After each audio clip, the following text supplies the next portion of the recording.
돈 만들고 돈 받아내는 데는 아주 지독한 새끼입니다. 뒤지면 다 나온다. 제대로 안 뒤지고 협박부터 하는 건 아마추어지. 그만두지 마라! 장기 수선 충당금이 뭔지. 이 아파트에 100억이 있을까요? 우리가 지금부터 접수한다. 형님, 이게 정말 먹힐까요? 9,800세대의 마음을 훔쳐야 하는 일이다. 가자. 과해. 아주 과해. 3개월, 딱 3개월 안에 장충금 접수하고 여기. Have you ever looked at a luxury office and thought the people inside must be running a huge investment company? Well, in this drama, that's exactly what they want you to think. Behind the polished suits, expensive coffee, and spotless offices is one of the biggest illegal gambling operations in Seoul. But just when its boss thinks he has everything under control, one impossible demand changes his life forever. To save the man who raised him, he'll have to pull off the biggest con of his career, by stealing billions from an apartment complex. This is the Apartment Job Episode 1, and trust me, this premiere wastes absolutely no time. The episode opens with a man enjoying what looks like the perfect morning. He carefully places a vinyl record on the player, pours himself a fresh espresso, and gets dressed in an elegant silk shirt. Everything about him screams successful businessman. If you saw him walking through the city, you'd probably assume he was the CEO of a powerful investment company. In a way, you'd be right. His name is Park Hae-gang, and officially he is the CEO of HK Group. But the respectable investment company is nothing more than a disguise. Hidden beneath the office is a massive illegal gambling den where wealthy politicians, executives, and influential businessmen gamble enormous amounts of money every single night. Right away, the drama establishes Park Hae-gang as someone who runs his criminal empire like a legitimate corporation. Everyone has a role, everyone follows the rules, and loyalty is valued above everything else. Working beside him are his three most trusted men. There's Nam, the dependable right-hand man who always keeps a cool head. Ji-gil is the smooth talker who's constantly thinking of the next opportunity, while Big Guy provides the muscle whenever things get dangerous. Together, they've built a business that has managed to survive countless police investigations. One of their most valuable customers is a mysterious gambler known only as the Lizard. The nickname isn't random. Somehow, every single time the police raid an illegal casino, he disappears before anyone can catch him. It's almost as if he can sense trouble before anyone else. At first, he seems like just another wealthy customer, but the audience quickly learns that he'll become much more important later in the story. While Park is busy running his operation, the drama introduces another group of people who are supposedly on the side of the law. Except they're even more corrupt. High-ranking officials regularly meet through an exclusive organization known as the One Club. On the surface, they're simply influential people going on hiking trips together. In reality, these meetings are where powerful figures exchange favors and strengthen their political influence behind closed doors. Membership isn't earned through honesty or talent. It's bought. And the price is an unbelievable 10 billion won. A police commissioner desperately wants to join this elite group, but he doesn't have the money needed to secure his place. Instead of giving up, he turns to someone he knows has access to enormous amounts of cash. Park Hae-gang. When Park is told to come up with 10 billion won, even he is stunned. He's handled huge sums of money before, but this amount is on another level. He refuses because he simply can't produce that kind of money in such a short time.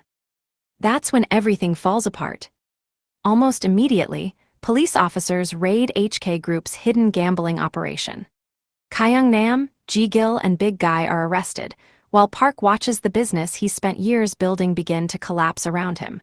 But losing money isn't the worst part. The police also take away Park Yong-man, the elderly man who practically raised Hae-gang after he was a teenager. Although they aren't related by blood, Yong-man is the closest thing Park has to a father. The message couldn't be clearer. Find the 10 billion won within 3 months, or Yong-man will pay the price. For the first time since the episode began, Park looks genuinely powerless. What makes this situation so interesting is that the people threatening him are supposed to represent justice. Instead, the drama flips everything upside down. The gangster is being blackmailed by corrupt officials, making him feel like the underdog despite running an illegal gambling empire himself. It's a clever way to blur the line between heroes and villains. Determined to save Young Man, Park starts desperately searching for money. He collects outstanding debts, calls in old favors, and squeezes every possible source of income, but nothing even comes close to the amount he needs. Eventually, he comes up with one of the strangest ideas imaginable. A fake wedding. If guests believe a wealthy businessman is getting married, they'll naturally arrive with expensive cash gifts. Every envelope brings Park one step closer to his impossible goal. There's only one problem. He doesn't have a bride. That's where we meet Kang Harai. Unlike Park, Harai isn't living a glamorous life at all. She works at a law firm's free legal consultation desk and dreams of becoming a successful lawyer. Unfortunately, she recently failed the bar exam, and instead of telling her older sister the truth, she's been pretending everything is going according to plan. Her sister continues buying her expensive clothes and helping with bills, completely unaware that Harai has been hiding the truth for months. Desperate people often make desperate decisions, and that's exactly what happens here. When the opportunity to earn easy money appears, Harai agrees to become Park Hae-gang's fake bride. And honestly, the wedding sequence might be the funniest part of the entire premiere.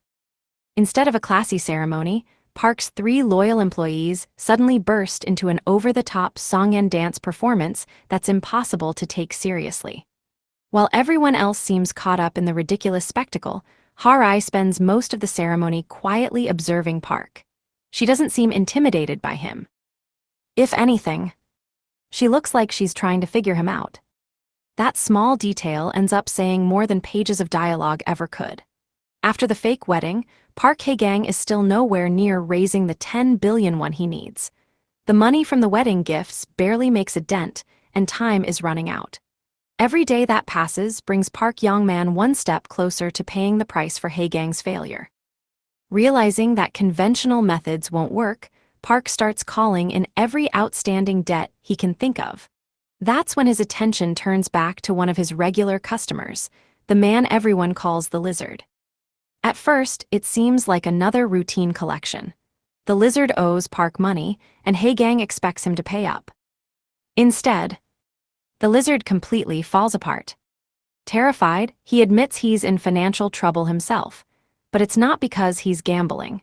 It's because he's been secretly stealing from the apartment complex where he works. He explains that every resident contributes money to a long-term repair reserve fund. The fund is supposed to pay for major repairs and maintenance over the years. Most residents never think about it because they simply pay their monthly fees and trust that the money is being managed properly. The Lizard has been taking advantage of that trust. By inflating construction costs and manipulating repair contracts, he's been quietly skimming money from the reserve fund without anyone noticing. Since very few people understand how the fund is managed, the fraud has gone undetected for years. As soon as Hae-gang hears this, you can almost see the gears turning in his head.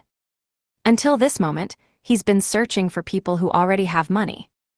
Now he realizes he should be searching for the place where the money is. And suddenly, the impossible starts to feel possible. If one apartment complex is holding billions of won in its reserve fund, then controlling that fund could solve every one of his problems. It's the first time in the episode that Hae-gang smiles with genuine confidence. He isn't thinking like a gangster anymore. He's thinking like a strategist. The episode then introduces the apartment complex that will become the center of the story, True Value Estate. Unlike an ordinary residential building, this is a huge development with hundreds of residents, expensive properties, and an enormous repair reserve fund. Whoever controls the residents' association gains significant influence over how that money is managed. For Hae-gang, the plan almost writes itself. He doesn't need to rob a bank. He doesn't need to kidnap anyone. He simply needs to become the president of the Residents' Association. Of course, actually pulling that off won't be easy. He's a former gang boss with no connection to the neighborhood. To win an election, he'll have to convince ordinary families that he's a trustworthy resident who genuinely wants to improve the community. It's probably the biggest con he's ever attempted. The episode also plants the seeds for the obstacles waiting for him. We briefly meet Lee Chung-won, a wealthy construction executive living in the penthouse. Someone with his position clearly has his own interests in the apartment complex and the money surrounding it.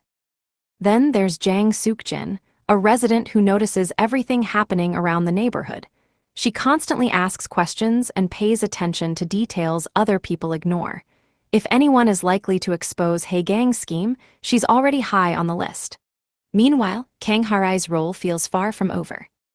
Although she only agreed to participate in the fake wedding for money, the chemistry between her and Hae-gang is impossible to ignore. What's interesting isn't romance. It's curiosity. Harai never reacts to Hae-gang the way most people do. She doesn't panic, she doesn't admire him, and she doesn't blindly trust him either. Instead, she quietly watches him, almost as if she's trying to solve a puzzle. By the end of the episode, it's obvious the fake wedding wasn't their final meeting. If anything, it feels like it was only the beginning of an unlikely partnership. The episode closes on a powerful image. Fireworks light up the Seoul skyline as Hae-gang stares towards True Value Estate. Only hours earlier, he believed his life was over. Now he has a plan. It's risky. It's probably illegal in more ways than he can count. But if he can move into the apartment complex, build a believable new identity, and win the residents' trust, he might just steal enough money to save Youngman before the 3-month deadline expires. And just like that, the biggest job of his life officially begins. At first glance, the apartment job sounds like a simple crime story. A gangster needs money, finds a target, and plans a huge scheme. But the reason this episode stands out is because it completely changes the usual dynamic. Normally, we expect a criminal to be the villain of the story. But here, Park Hae-gang is placed in a strange position where he is both the criminal and the person we end up supporting. He runs an illegal gambling business, he manipulates people, and his solution to every problem involves some kind of scheme. But compared to the corrupt officials threatening him, Park almost feels like the lesser evil. The drama creates this interesting gray area where nobody is completely innocent. The people who are supposed to protect society are using their power for personal gain, while the gangster is risking everything to save the person who raised him. That contrast is what makes the story so interesting. Another thing episode 1 does really well is introducing Park Hae-gang's character. He isn't portrayed as a reckless gangster who just uses violence to solve problems. Instead, he is calculated. He observes people, understands how they think, and treats every situation like a business deal. The funniest part is seeing how naturally he switches between completely different personalities. One moment, he's the intimidating boss of a criminal organization. The next moment, he's pretending to be a normal businessman or trying to create a believable image for his next plan. That ability to adapt is probably going to be the reason he succeeds, but it could also become the reason he gets caught. Because the bigger the lie becomes, the harder it will be to maintain. And then we have Kang Harai. Even though episode 1 doesn't make her the center of the story immediately, she is definitely one of the most interesting characters introduced. At first, it looks like she is just someone who needs money and gets pulled into Park's ridiculous fake wedding plan. But the more we see her, the clearer it becomes that she isn't someone who can easily be fooled. While everyone around her is focused on the performance, Harai is watching. She's analyzing. She's noticing details. And that makes her a dangerous person for someone like Park Hae-gang. Because Park's entire plan depends on controlling the situation. But Harai might be the one person who can see through him. The biggest question going into episode 2 is whether Harai will discover who Park really is. Will she realize that the man she agreed to help isn't actually a wealthy businessman, but someone running a criminal empire? Or will she become the one person Park can genuinely trust? The other major mystery is the apartment complex itself. Park thinks he has found the perfect target. A place filled with money, a system he believes he can manipulate, and residents who seem unlikely to notice what is happening. But episode 1 already hints that this won't be as easy as he thinks. Every successful scam has one weakness: the people involved. The more residents Park has to convince, the more opportunities there are for someone to notice something doesn't add up. And with suspicious residents and powerful people connected to the apartment complex, Park might have walked into a much bigger situation than he expected. Overall, episode 1 of The Apartment Job is a strong opening episode. It balances crime, comedy, and mystery really well. The biggest strength is Park Hae-gang himself. He's the type of character who can make you laugh 1 second and make you question his next move the next. The episode does have a lot of characters and information to introduce, so it can feel slightly overwhelming at first. But by the end, everything connects back to one main question. Can Park Hae-gang pull off the impossible job of stealing billions without getting caught? And more importantly, can he trust the people he brings into his biggest scheme yet? Episode 2 looks set to finally begin the real apartment operation, as Park starts building his fake identity and getting closer to the people who could either help him succeed or expose everything. If you watched episode 1, let me know your thoughts in the comments. Do you think Kang Harai already suspects Park isn't who he says he is? Or do you think Park's biggest mistake will be underestimating the residents of the apartment complex?